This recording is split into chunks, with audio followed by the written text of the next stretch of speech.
Hello बच्चों, कैसे हो आप लोग। तो आज हम magnetic field due to straight finite current carrying conductor के फार्मूले पे बेस्ड कई सारे क्वेश्चंस करेंगे, है ना। उसका एप्लीकेशन पढ़ेंगे। लास्ट क्लास में हमने केवल उसका डेरिवेशन किया था। ठीक है, तो चलो शुरू करते हैं। ठीक है, हमने जो फार्मूला डिराइव किया था उससे आपको याद रखना पड़ेगा, बिना याद किए काम नहीं चलेगा। ठीक है, जैसे मान लो यहाँ पे एक finite straight current carrying conductor है ना।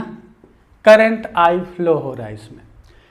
इस कंडक्टर से परपेंडिकुलर आर डिस्टेंस पे या परपेंडिकुलर ए डिस्टेंस पे ले लो, एक कोई पॉइंट पी है, यह परपेंडिकुलर डिस्टेंस ए है। क्लियर है।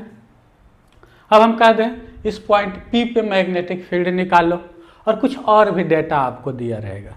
ऐसा डेटा दिया रहेगा जिससे कि आप इस एंगल φ1 को और इस एंगल φ2 को कैलकुलेट कर सको। क्लियर है ना। φ1 और φ2 को कैलकुलेट कर सको, या डायरेक्ट φ1 और φ2 की वैल्यू भी दिया रहेगा। क्लियर है। ये आपका परपेंडिकुलर लाइन है, इसको मान लो कोई पॉइंट Q है, तो QP is the perpendicular of AB। ठीक है, अब देखो यहाँ पे हमने आपको फार्मूला निकाला था, निकाल के बताया था आपको कि B at point P will be equal to mu not upon 4 pi I upon A sine φ1 plus sine φ2। ठीक है, ये आपका फार्मूला था। क्लियर है। यहाँ पे क्या है, I is the current, A is the perpendicular distance from the straight wire to the point P। ठीक है, साइन φ1 यहाँ आप ध्यान देना है। साइन φ1, ये φ1 कौन सा एंगल है, देखो एक एंड को इस पॉइंट P से हमने मिलाया, वो पॉइंट इस परपेंडिकुलर लाइन QP से कितना एंगल बना रही है। हम उस लाइन की तरफ चलेंगे, किधर चलेंगे, इस BP लाइन की तरफ चलेंगे। ऐसे ऐसे चले तो हमने कितना एंगल बनाया, φ1। और φ2 क्या है, इसी परपेंडिकुलर लाइन QP से, है ना, एंड A को मिलाने वाला लाइन AP है, इसके तरफ जब चलेंगे तो इसको हम लेंगे φ2। क्लियर है। मतलब आप ऐसे देख सकते हो, this is φ1 and this is φ2। ये φ1 हो गया, ये φ2 हो गया। क्लियर है। चलो, इतना समझ में आ गया, और ये फार्मूला भी आपको याद है।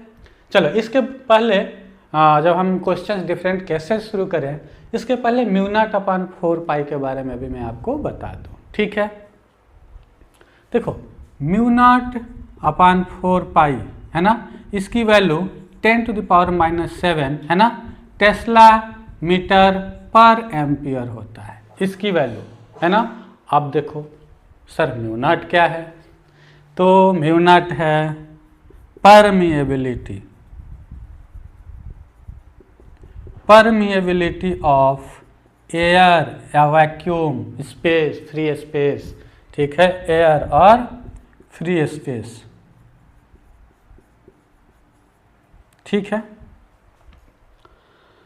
तो ये इसकी वैल्यू है, एयर और फ्री स्पेस की परमिएबिलिटी है म्यू नॉट, और म्यू नॉट अपान 4 पाई की वैल्यू होती है 10⁻⁻7 टेस्ला मीटर पर एम्पियर। तो सर इसका यूनिट टेस्ला मीटर पर एम्पियर कैसे आया, तो ये भी समझ लो कैसे आया। आपने बायो-सेवर्ट लॉ से, चाहे इसी लॉ से, बायो-सेवर्ट में आप कहाँ जा रहे हो, यहीं पे देखो। बी क्या है, मैग्नेटिक फील्ड है, और मैग्नेटिक फील्ड की यूनिट टेस्ला होती है। टेस्ला एक साइंटिस्ट थे, उनके नाम पे पढ़ा। मैग्नेटिक फील्ड को हम टेस्ला से रिप्रेजेंट करते हैं, टेस्ला इसकी यूनिट है। क्लियर है। मैग्नेटिक फील्ड की यूनिट क्या है, टेस्ला। आगे चलेंगे, जब फ्लक्स पढ़ेंगे तो इसका unit weber per metre square भी होता है। ठीक है, अब देखो मैग्नेटिक फील्ड हो गया टेस्ला, मैग्नेटिक फील्ड टेस्ला हो गया, है ना। Sine phi 1 and sine phi 2 dimension ले सकते हैं, कोई इसका डायमेंशन नहीं होता, ठीक है। आई अपान ए, है ना, तो टेस्ला, और देखो म्यू नॉट अपान 4 पाई भी यूनिटलेस है, तो यहाँ पे देखो क्या यूनिट हो गया, टेस्ला इंटू ये क्या है, ए है perpendicular distance metre, tesla into metre, है ना, टेस्ला इंटू मीटर अपान ये आई नीचे आ गया एम्पियर, क्या बच गया म्यू नॉट। एक्चुअल में म्यू नॉट की यूनिट है, तो म्यू नॉट अपान 4 पाई की वैल्यू कितने लिखते हैं 10⁻⁷ टेस्ला मीटर पर एम्पियर। क्लियर है। चलो अब हम शुरू करते हैं डिफरेंट केसेस। चलो फिर देखो यहाँ पे पहला देखेंगे हम फील्ड ड्यू टू फाइनाइट या इनफाइनाइट, इनफाइनाइट है ना। अब हमने फाइनाइट तो पढ़ लिया, अब उसी फाइनाइट का यूज करके हम निकालेंगे field due to infinite wire, है देखना ये डॉटेड मतलब इनफाइनाइट की तरफ गया है, ये भी इनफाइनाइट की तरफ गया है, पूरा इनफाइनाइट वायर है और इसमें करंट आई फ्लो हो रहा है और इससे परपेंडिकुलर डिस्टेंस ए पे एक कोई पॉइंट पी है जिस पे फील्ड निकालना है। आगे चल के हम इसको एम्पियर सर्किटल लॉ से भी निकालेंगे, ठीक है। चलो अब देखो पहले तो फार्मूला लिख जाओ, आते है ना, B equal to mu not upon 4 pi I upon A sine phi 1 plus sine phi 2। Clear है, ठीक है। हमें ए दे दिया है, आई दे दिया है, लड़ाई कहाँ पे है साइन फाई 1 और साइन फाई 2 पे, फाई 1 और फाई 2 बताना है, ठीक है। अब हमें पता है ना फाई 1 क्या है, इस एंड, अब ये एंड कहाँ जा रहा है मतलब हमें पता नहीं है कहाँ जा रहा है, ठीक है ना। और ज़्यादा फील होगा जब मैं आपको इस पॉइंट को और नज़दीक करके बनाऊंगा, ठीक है। अब देखना इनफाइनाइट कुछ भी नहीं है, सब रिलेटिव थिंग्स होता है, रिलेटिव चीज़ें होती है। यहाँ देखो, देखो ये यहाँ से मिलाओ, है ना, यहाँ देखना, यहाँ से यदि इसको मिलाते हो तो एंगल थोड़ा छोटा है ना, और बढ़ाया एंगल और बढ़ा, और बढ़ाया एंगल और बढ़ा, है ना। लेकिन हमें इसका फाइनाइट है ही नहीं, इनफाइनाइट है तो पता नहीं है कहाँ जा रहा है, कहीं इधर जा रहा है, और उससे यदि हम इसको मिलाते हैं तो कुछ ऐसा 90 डिग्री का एंगल आएगा।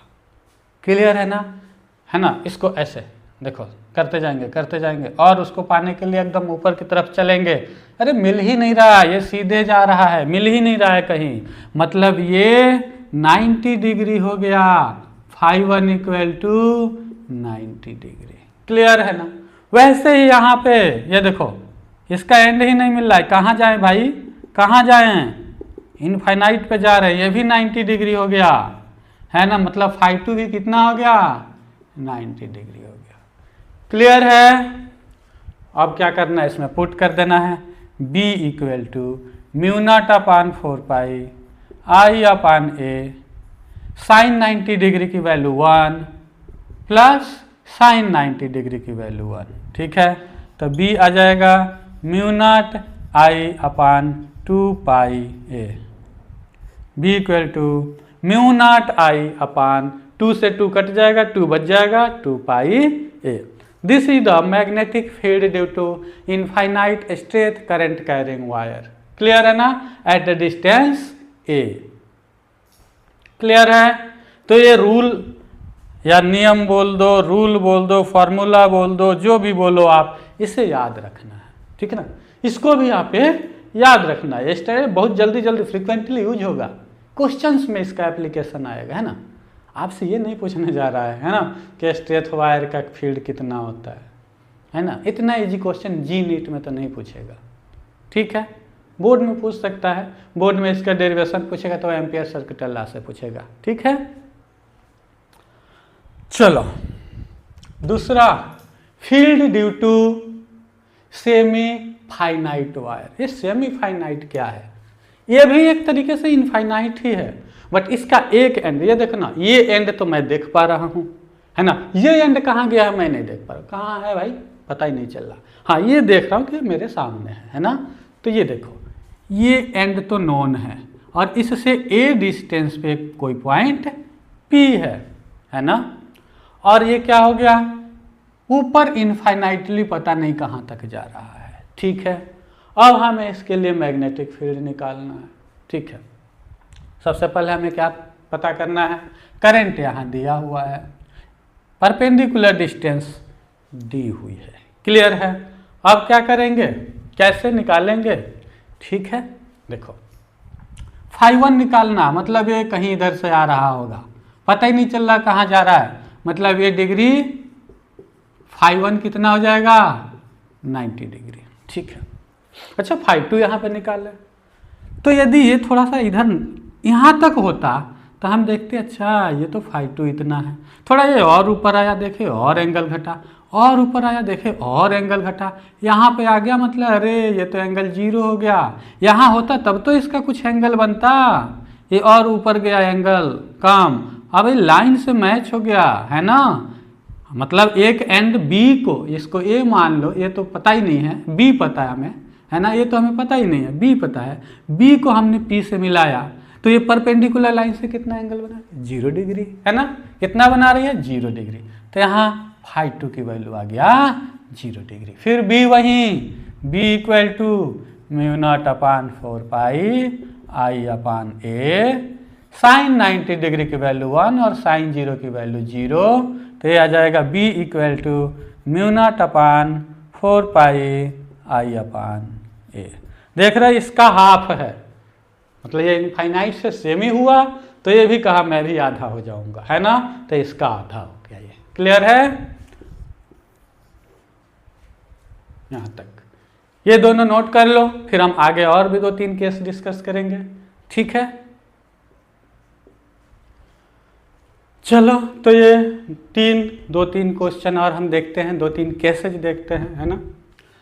चलो तो 2 ऑलरेडी बता चुका हूं केस, तीसरा केस क्या है, कह रहा है कि ये सेमी इनफाइनाइट तो है, ऊपर कहाँ तक गया है नहीं पता है ना, इनफाइनाइट तक गया है, लेकिन नीचे जो है हमें फाइनाइट है, लेकिन कोई जो नहीं कि उस पॉइंट के जस्ट सामने हो, उसका एंड इस पॉइंट से कुछ थोड़ा सा नीचे है ना, मतलब इसके सामने तो ये पॉइंट है, यहाँ से अभी यहाँ तक भी वायर एक्सटेंडेड है आपका कंडक्टर है ना।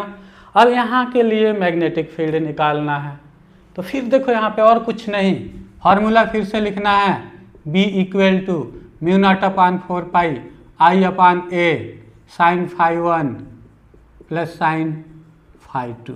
ठीक है, यहाँ देखो φ1 फिर ढूंढना है हमें, है ना, तो φ1 तो हमें कहीं मिल ही नहीं रहा है, कहाँ से आ रहा है पता ही नहीं है, तो ये हम क्या ले लेते हैं 90 डिग्री, तो φ1 कितना हो गया 90 डिग्री। φ2 अदर एंड की तरफ यदि हम जाते हैं तो कितना एंगल बना रहा है थीटा, ये दिया हुआ है, तो φ2 हो गया थीटा।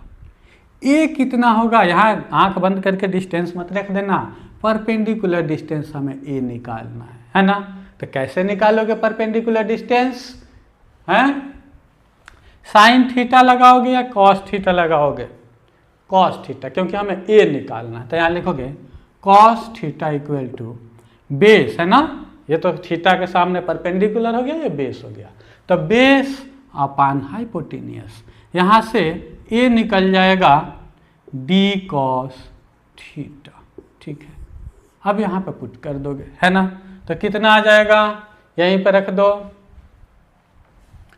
यहाँ पे रख देते हैं। ठीक है, चलो b इक्वल टू μ0/4 पाई है ना, I/a के जगह पे डी कॉस थीटा, और कितना हो जाएगा साइन φ1 प्लस साइन φ2।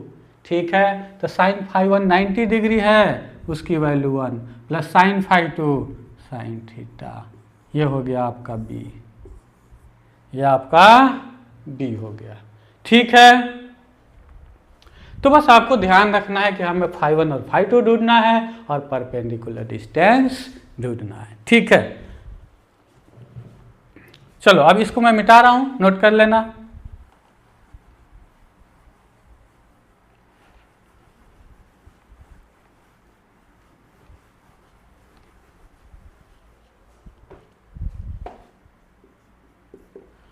अब यहाँ देखो फोर्थ केस, ये इजी है ना। यहाँ पे फाइनाइट है और एक एंड जो है, ये पॉइंट P जो है जिस पर हमें फील्ड निकालना है, वो एक एंड के परपेंडिकुलर लाइन में है, ठीक है। तो यहाँ पे कुछ भी नहीं है। यहाँ पे देखो, इसी से हमने इसको मिलाया। यदि कहीं यहाँ पे होता यहाँ तक ये वायर एक्सटेंडेड होता, तब कुछ एंगल निकल के आता। यहीं तक समाप्त है, फाइनल है। तो यहाँ पे φ2 कितना हो जाएगा, 0। और यहाँ पे φ1 कितना है, φ1 है φ, ठीक है। φ1 φ एंगल हो गया ये, ठीक है। अब आपको क्या निकालना है, B। तो B equal to μ0/4 I upon A, है ना। साइन φ1 मतलब साइन φ, यहाँ पे φ दिया या थीटा दिया, प्लस साइन φ2 0, तो इतना हो जाएगा। क्लियर है। साइन φ2 साइन 0 की वैल्यू 0। क्लियर है। ये भी मिटाता हूँ, नोट कर लेना। इस पे चलते हैं अब हम, ठीक है।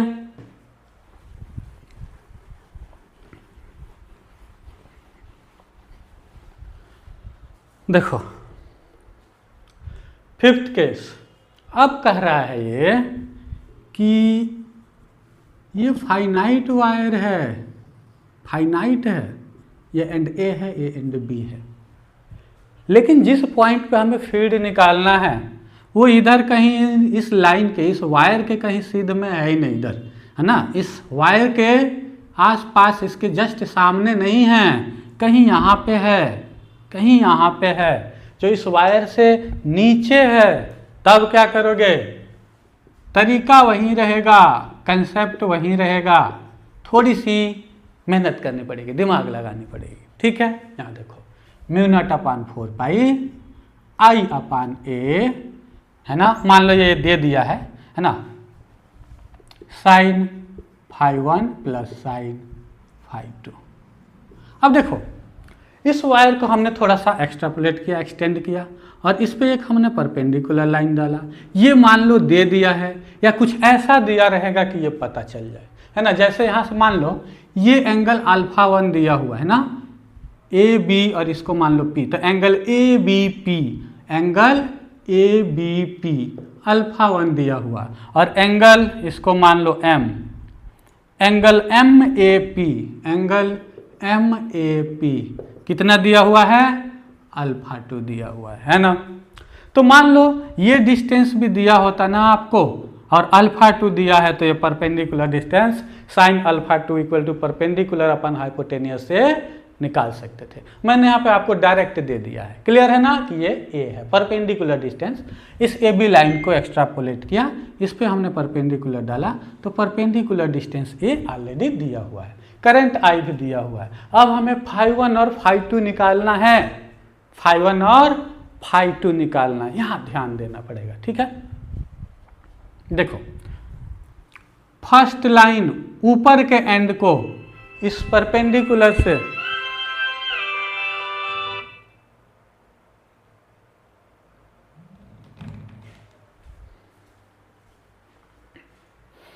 ठीक है।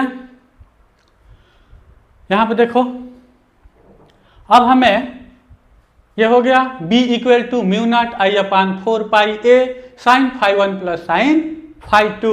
अब हमें φ1 और φ2 निकालना है, तो φ1 और φ2 कैसे निकालोगे, ठीक है। यहां देखो ये A P और B लाइन है ना, PB लाइन है ना।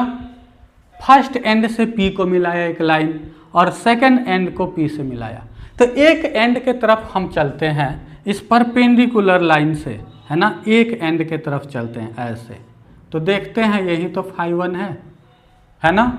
और दूसरे एंड के तरफ, है ना, देखो एक PB लाइन है, PB लाइन की तरफ हम इस परपेंडिकुलर से क्लॉकवाइज चलेंगे, और दूसरे लाइन, दूसरे एंड को जो इस P से मिलाते हैं उस लाइन की तरफ हम, है ना, इस परपेंडिकुलर लाइन से एंटी क्लॉकवाइज चलेंगे। यहाँ समझना, यहाँ देखो, यहाँ जब ये यहाँ रहता था तो हम क्या करते थे, यहाँ रहता था हम क्या करते थे, A और B, है ना, यहाँ P, तो इसके तरफ हम, है ना, इस लाइन की तरफ हम इस परपेंडिकुलर से चलते थे, तो ये φ1 मिलता था, है ना।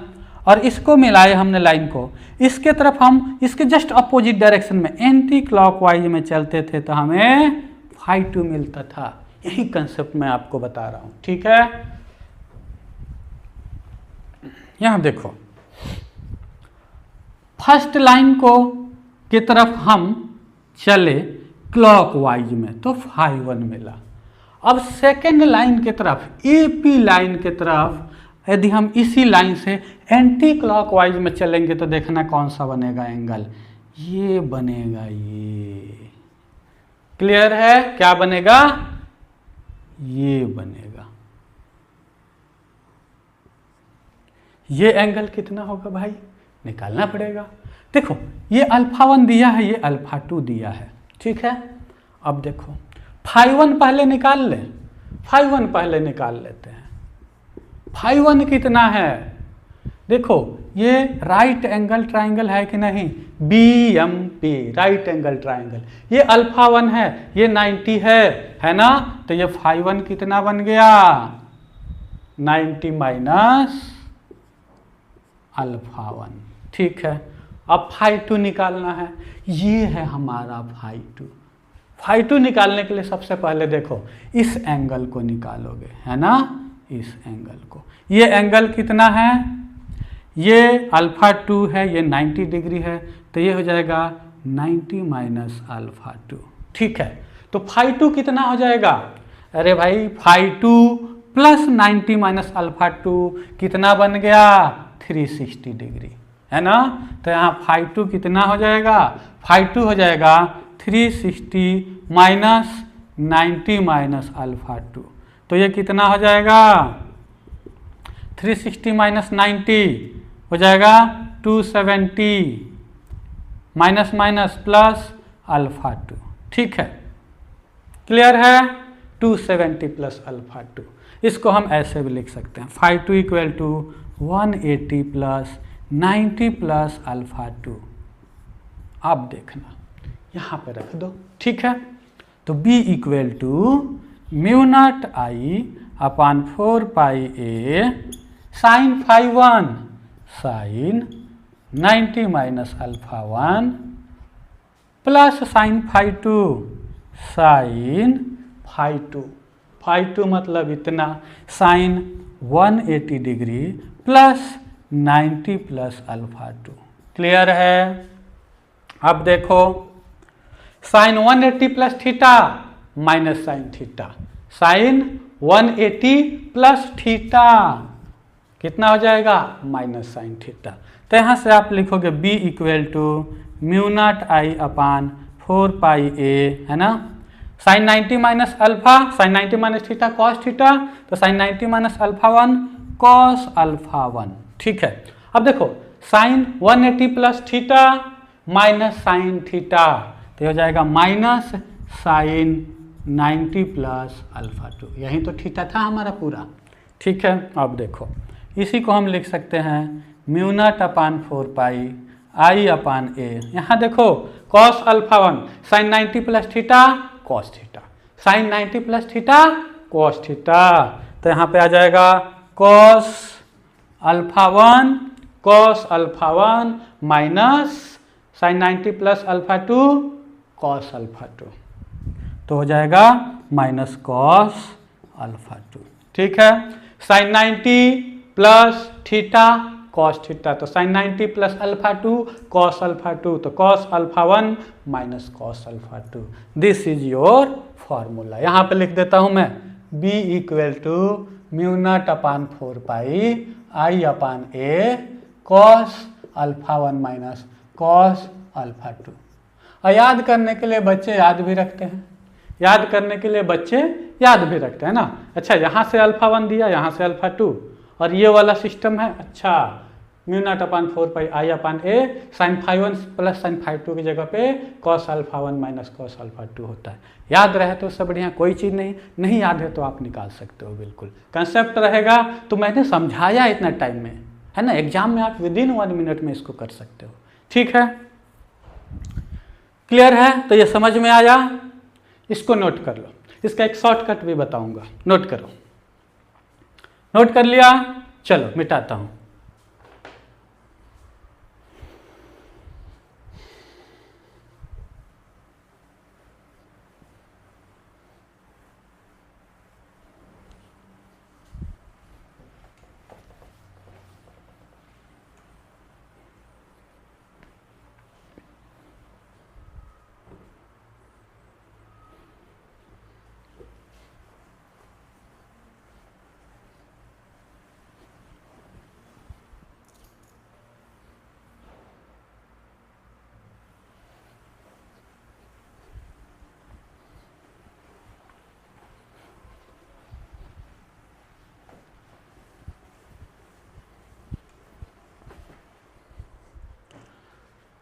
चलो इसको थोड़ा सा शॉर्टकट में समझो।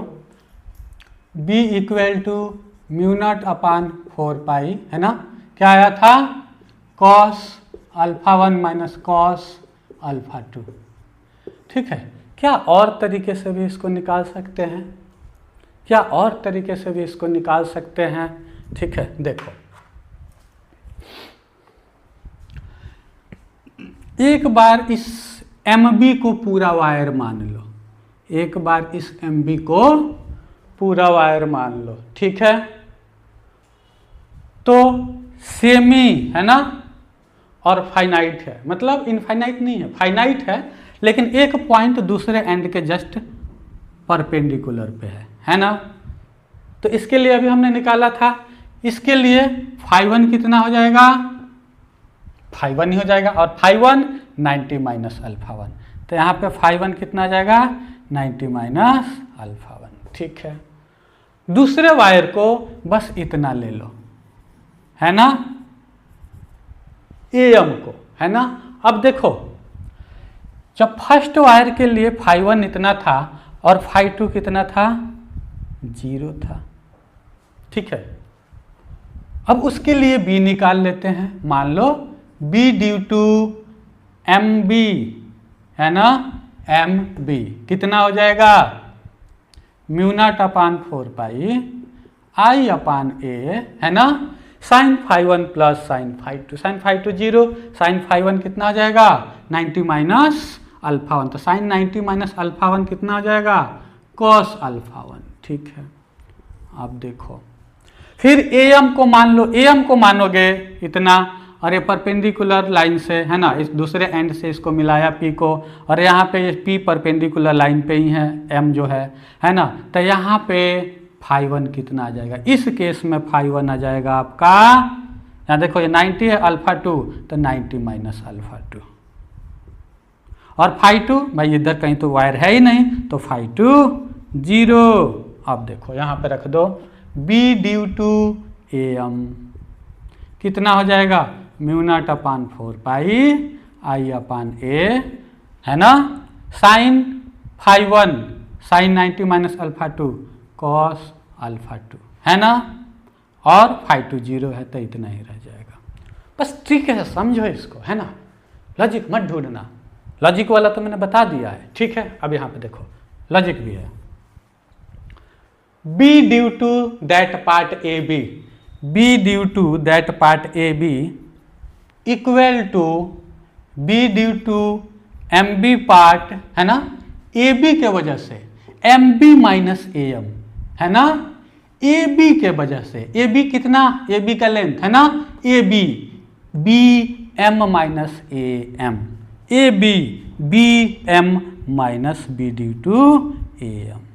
ठीक है ना, यहाँ देखो mu not I upon 4 pi A cos alpha 1 minus mu not I upon 4 pi A cos alpha 2, तो आ गया ना वही फार्मूला, देखो कॉमन ले लो, B नेट AB के वजह से, है ना, कितना आ जाएगा, mu not I upon 4 pi A, है ना, कॉमन ले लोगे, cos alpha 1 minus cos alpha 2,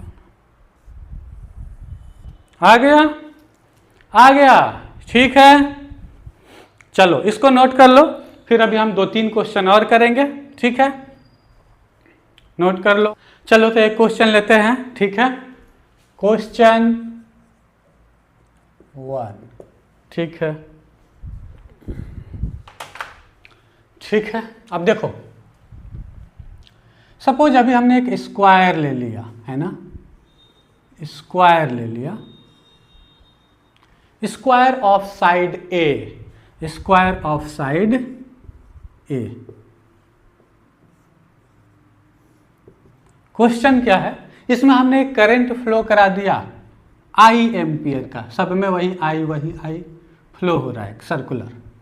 ठीक है, अब इसमें पार्ट ए लिख लेते हैं, है ना, पार्ट ए, है ना, find magnetic field at its centre, है ना, find magnetic field at its centre, इसका नेमिंग कर दो A B C डी, और इसको ओ ले लो, है ना। Find magnetic field at its centre, ठीक है। कैसे निकालोगे, ट्राई करो, सब कुछ बता दिया गया है, अब आपको ट्राई करना है, ठीक है। पॉज करके ट्राई करो। चलो कर लिए होगे, अब हम देखते हैं इसको, ठीक है। यहां पे देखो right hand palm rule, BC के वजह से मैग्नेटिक फील्ड O पे इनटू द पेज, BA के वजह से इनटू द पेज, AD के वजह से इनटू द पेज, है ना, DC के वजह से इनटू द पेज। मतलब चारों साइड्स के वजह से जो मैग्नेटिक फील्ड होगा सेम डायरेक्शन में होगा इनटू द पेज, तो सबको ऐड कर देंगे, ठीक है। अच्छा एक बात बताओ, डिस्टेंस देखा जाए सभी वायर का तो भाई सेम ही तो है, करंट भी सब में सेम है ना, स्क्वायर है, सिमेट्रिकल चीजें बनेंगी। यहाँ हमें φ1 और φ2 ढूंढना है, तो देखो ये परपेंडिकुलर लाइन वो है, और ये मान लो m हमने ले लिया, परपेंडिकुलर डाला, तो यही डिस्टेंस तो हमें निकालना होता है। b equal to μ0/4 pi I/A sine φ1 plus sine φ2 में, है ना। ए क्या होता है, जिस पॉइंट पर मैग्नेटिक फील्ड निकालना हो उससे वायर की परपेंडिकुलर डिस्टेंस। अब ये नहीं कि स्क्वायर का साइड ए दिया तो यहाँ पे ए रख देना, नहीं, है ना। यहाँ पे ए क्या है, ये वाला डिस्टेंस, ओ से एम का डिस्टेंस। अच्छा इस BA के वजह से निकालोगे वो भी उतना ही होगा, ये भी उतना ही होगा। एंगल भी देखो, ये देखो स्क्वायर है ना, तो ये कितना होता है, एंगल बाइसेक्टर 45, ये 45 है ना, ये 90, ये भी 45 और ये भी 45, टोटल 90, तो ये 45 डिग्री हो गया, ये 45 डिग्री हो गया। तो यहाँ पे देखो φ1 कितना हो गया, 45 डिग्री, φ2 कितना हो गया, 45 डिग्री, और ये वाला ए यहाँ पे यही अलग अलग रख देते हैं, ए डैश ले लेते हैं यहाँ फार्मूला में, क्योंकि साइड ए दे दिया है। तो ए डैश कितना हो गया, ये टोटल लेंथ कितना है ए, उसका आधा, ये a/2, बस फार्मूला में रख देना है। तो magnetic field due to BC निकल जाएगा। हमें अब हमने देख लिया जो मैग्नेटिक फील्ड का डायरेक्शन BC के वजह से वो BA के वजह से वो AD के वजह से वो DC के वजह से, जो करंट इसमें है वहीं इसमें, वहीं इसमें, वहीं इसमें, सिमिलर कंडीशन 45, फिर इसको मिलाओगे तो ये देखोगे ये भी 45, ये भी 45, फिर इसको देखोगे ये भी 45, ये भी 45, ये भी डिस्टेंस a/2, ये भी डिस्टेंस a/2, ये भी 45, ये भी 45, ये भी डिस्टेंस a/2। मतलब किसी एक का निकाल लो और उसे 4 बार जोड़ दो, मतलब 4 टाइम्स कर दो। तो हम किसी एक के वजह से BC के वजह से निकाल लेते हैं, B ड्यू टू BC कितना हो जाएगा, μ0/4 पाई, है ना, I/A के जगह पे a/2 साइन φ1 साइन 45 डिग्री, है ना, साइन 45 डिग्री इन प्लस साइन φ1 φ2 साइन 45 डिग्री, है ना, साइन φ1 प्लस साइन φ2, ठीक है। कितना आ जाएगा ये जरा देखो, μ0/4 पाई, है ना, 2 ऊपर चला गया, 2I/A इंटू साइन 45 1/√2, ये कितना हो जाएगा 1/√2, और ये कितना हो जाएगा 1/√2, दोनों को जोड़ोगे तो कितना हो जाएगा 2/√2, दैट इज √2। क्लियर है ना, 1/√2 1/√2, दोनों जुड़ा 2/√2, मतलब √2 से √2 कट जाएगा, √2 बच जाएगा। तो μ0/4 पाई 2I/A, और ये वैल्यू कितना आया √2, ठीक है। आप देखो B net on O, total B at O, सबका सम 4 टाइम्स 4 इंटू μ0/4 पाई 2√2I/A, 4 पाई से मतलब 4 से 4 कट जाएगा, कितना आ जाएगा B0 इक्वल टू 4 से 4 कट गया, है ना, μ0/पाई 2√2i/a। क्लियर है ना? 4 से 4 कट गया, μ0/π 2√2i/a। b equal to μ0/π 2√2i/a। ये आपका final magnetic field at the centre आ गया। क्लियर है? चलो इसे नोट कर लो, नोट करो इसे।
ठीक है, चलो इसी क्वेश्चन का पार्ट बी करते हैं। पार्ट बी क्या है?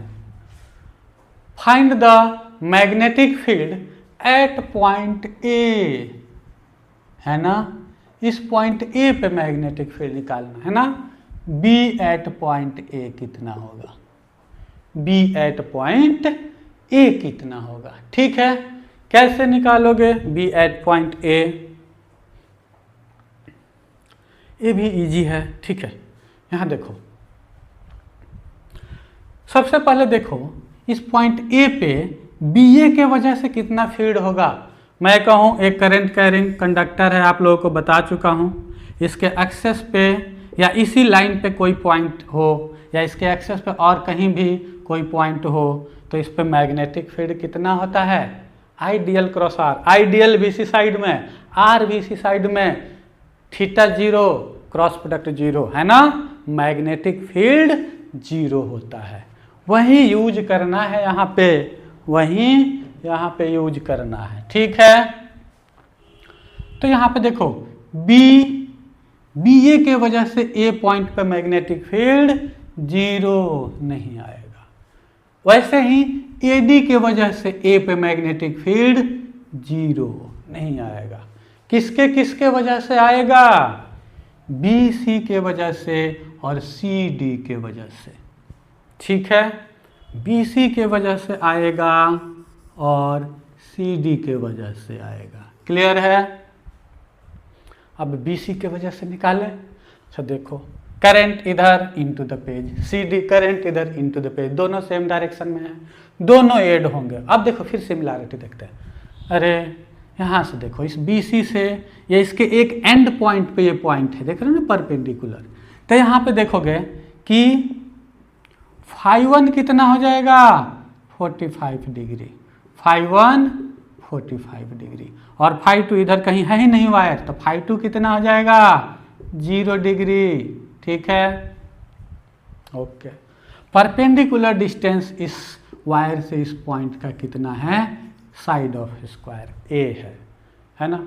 अच्छा, इस डीसी के लिए भी वही चीज़ है ना। डीसी के लिए देखा हमने, है ना, डीसी के लिए देखा, इस पॉइंट को हमने मिलाया, है ना, इस पॉइंट को डीसी लाइन से इस पॉइंट को हमने मिलाया, परपेंडिकुलर, है ना।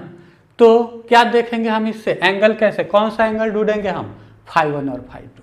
तो जैसे यहाँ पे 45 डिग्री मिला, है ना, वैसे ही यहाँ पे उतना ही एंगल मिलेगा, है ना। यहाँ पे देखो ये DC है ना। पॉइंट ए से हमने देखा, एक लाइन मिलाया सी को और एक लाइन इधर, इधर तो कहीं जा नहीं रहा है, तो ये इधर φ2 कितना हो जाएगा? 0।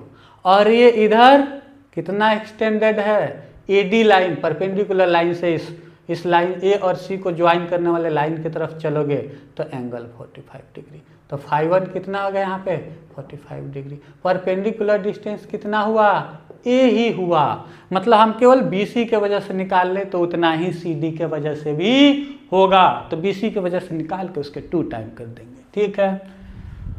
ओके, तो net magnetic field eight point A निकल जाएगा। तो B ड्यू टू BC कितना हो जाएगा, μ0/4 I/A। अब क्या है, परपेंडिकुलर डिस्टेंस तो अब A ही हुआ है ना। Sine φ1 sine 45 plus sine φ2 sine 0 degree, clear है। तो ये हो जाएगा B due to BC equal to μ0 I/4 A sine 45 की वैल्यू 1/√2, ठीक है। इतना आ गया 1/√2 और ये 0 हो गया, ठीक है। अब B एट A नेट है ना, B of BC plus B of CD equal to 2 times of B of BC equal to 2 into μ0 I/4 A 1/√2। अब यहाँ से देखो 2 से √2 से √2 कट जाएगा, √2 बच जाएगा यहाँ पे, है ना। तो हो जाएगा √2 μ0 I/4 A। ये हो जाएगा B एट A, कितना हो जाएगा 2 टाइम्स ऑफ BC। BC इतना था, इसमें 2 से मल्टीप्लाई कर दो, यहाँ 2 हो गया तो √2 इंटू √2 से √2 कट जाएगा, √2 बच जाएगा, तो √2 μ0 I/4 A, क्लियर है। तो A पे भी मैग्नेटिक फील्ड आपने निकाल लिया। चलो इसको नोट करो, नेक्स्ट क्लास में हम magnetic field due to circular coil पढ़ेंगे, है ना, magnetic due to current carrying loop, ठीक है। ओके, नोट कर लो और देखते रहो, बने रहो मेरे साथ, ठीक है। Okay, thank you.